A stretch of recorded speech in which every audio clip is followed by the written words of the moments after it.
Hi, my name is Eric Stine. I'm a Senior Staff Solutions Cloud Architect on our cloud provider team.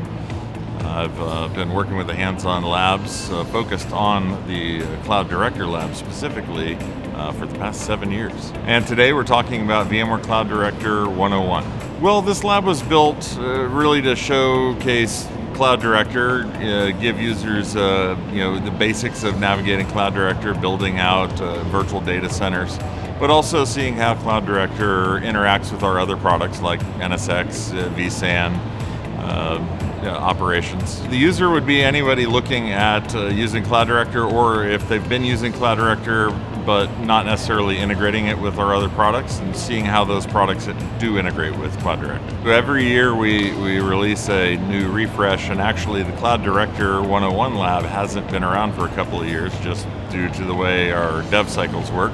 So this one is relatively new. It's helpful, obviously, if you're a cloud provider, but we also have a number of enterprise customers using Cloud Director for providing virtual environments for their different business units.